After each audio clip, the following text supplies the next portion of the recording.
Harhi Khosa has been nominated by Figures Model Midrand to take part in the Project AIM. Project AIM is an international platform of Figures Model Finesse International. It will take place this coming, or rather the 21st as well as the 25th of March on a boat sailing from KZN to the Mozambican islands. Harhi Khosa joins us in studio to tell us a bit more about this anticipated experience. Harhi, a pleasure to have you on the program this afternoon. Now, you were bullied, and I think this is an issue that's still quite dominant or predominant in our schools as well as our communities. Firstly, take us through your upbringing and just that experience as well. Oh, the experience was heartbreaking, confidence breaking. It was the worst experience I've ever experienced, if that makes sense. But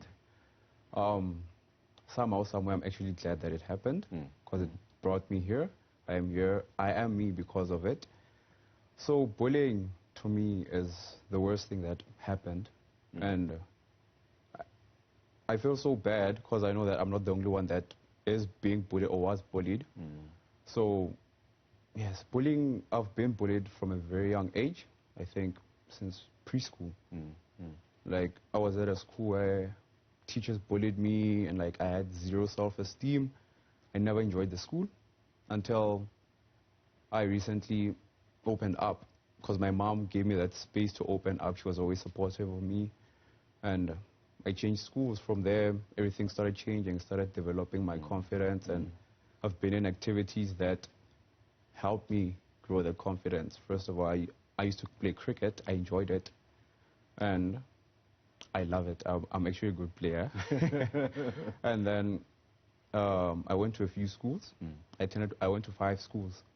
But when I did my matric, I became a leader of one of the leaders at school. And that actually helped me like grow confidence in a whole lot of levels. I can't even believe that. I didn't even believe that I would be there. And then, yeah, I'm also the youth leader at church. And I think that those activities are literally the ones that are increasing my confidence and everything. But mostly I would love to thank my mom because she's the one that's been in my corner. She's been giving me support day in, day out. I remember the time I got my results. At the point, I cried because I didn't get the marks that I wanted. She supported me, like she cried. I cried, and then she told me, no, you won't be like your brother and sisters because they were straight A's. They were very hardworking. I was hardworking too, don't get me wrong. It's just that we're not gifted. We're not all gifted that way. So I cried, and then my mom comforted me for like 30 minutes. And the support she gave me is tremendous. I can't thank her enough. And speaking about that role of parents, oftentimes it's very difficult for even parents to see or identify if their kids are being bullied. What would you say are some of the warning signs, or what must parents be on the lookout for? Okay. You start seeing a child's character at a very young age. So if a time comes and then the child is no more him or herself, then you have to pay attention to all the details. Who is spending his time with, what he's doing, like literally every single detail. So my advice to the parents is know your child very well. And to the children, like the children, they should also open up. Because that's the key. Communication is key. That's the key. Yes. Let's fast forward now and speak about this confidence-boosting activities that you got engaged in. There's a story I read about you attending a matric dance and how this actually changed your life forever. Speak to us about what happened there. Oh, so you see the suit. This tremendous suit. This suit, my cousin invited me to a matric dance. She didn't want anyone else. So that was an honor. So it's a German school, so like black. I'm black, they're all white, and like, I'm like, okay, let's go do this. So she invited me. She had a custom-made dress, so I had to compliment her. So I made this suit. We went to the matric dance. We stole the show. I'm sorry to the rest, but we stole the show. We stole the show, and pictures were taken, of course. They started getting viral. My mom saw the confidence. I'm like, nah, this kid can be a model. And it wasn't the first time. So the metric dance actually persuaded her. Yeah. So, you know, as black children, we have to listen to our parents. So she forced me, literally. She's like, Harry, go be a model. Go be a model. And I was like, okay. Because I'm an African child. I have to listen to my mother. I went to Figures. I got in contact with Figures. Auntie Juliet, she's such an amazing person. I talked to her over the phone. And then she was like, no, I need you in 2 days. You have to be here. From Giyani, Limpopo. I went straight to Midrand. And then that's where everything changed. And speaking about that role of having an agent, a lot of the times, especially with modeling, there are a lot of these, I'll call them con artists, who might put their details out on social media to say that they manage models as well as artists, you know. But oftentimes they are not legitimate. Speak to us about the importance of firstly doing your homework in as far as looking for a legitimate agency. Also, we also went in contact with a lot of agency. So the Figures, we just went in further details. I have a friend that won, like a close friend, Faith. She won one of the competitions. And so I was like, okay, that means if things are going well for her, then I'm sure it's a legit agency. So I made further research, and then I saw how strict and everything. Like, okay, like when I was talking to Auntie Juliet, she was always asking me, does the parent know? Are they sure? Are you sure that the parents know that? I think she asked me like 5 times. Yeah.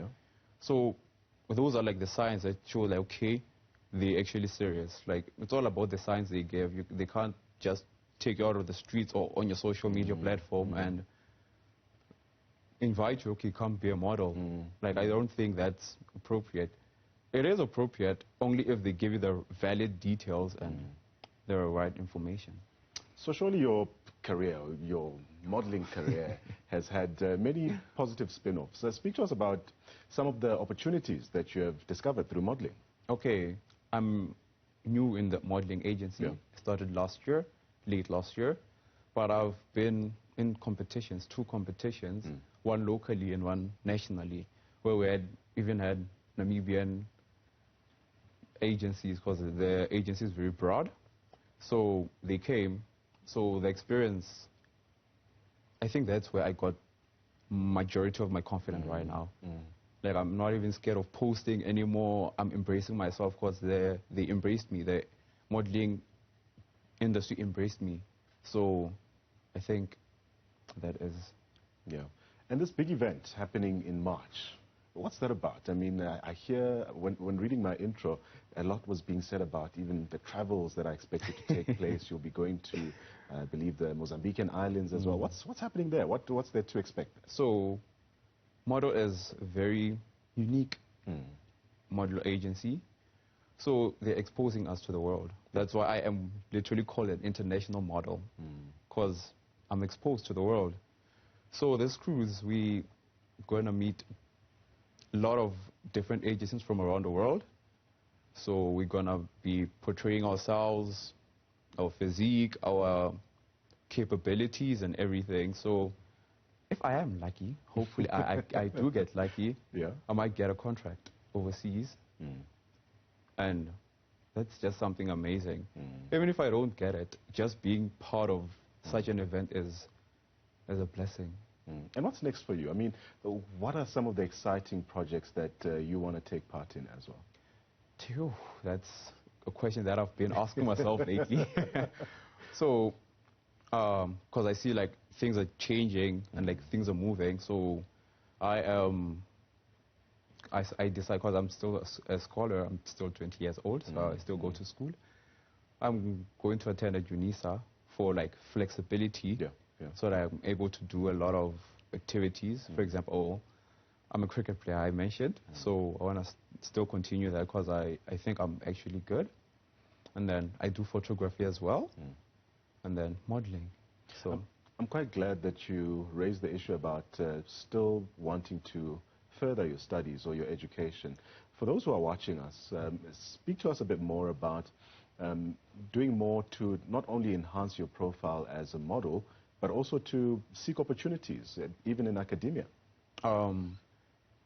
academic, like Nelson Mandela once said, education is key.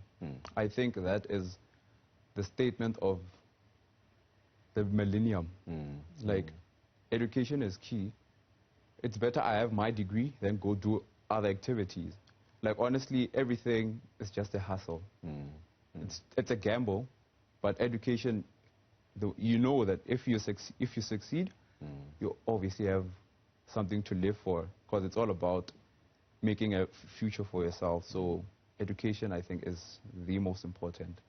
You sound like a very wise young man. And just let's take from that wisdom a bit. What are your lasting words to especially young people who are watching this program? To the young people, I would love to encourage them to follow in their dreams no matter what, to believe in themselves, and to listen to parents, because I think humbling yourself and respecting is something that got me here. Ask me five months ago, how will you be on TV? Not even on a newspaper. I didn't believe that. But because I listened to my parents, I respected, then I found myself here, and like, this is truly an honor to be here. I am very grateful to everyone that played a part. Mama, Aunt Juliet, my deputy parents that brought me here, my sister, my aunt. Like, my family is huge, so I can't name them all. So everyone, my friends, everyone. Well, I'll tell you, it's been a real pleasure to meet you, and all the best with your career. Thank you very Harhi much. Khosa, remember his name. This young man is going to do phenomenal things going into the future.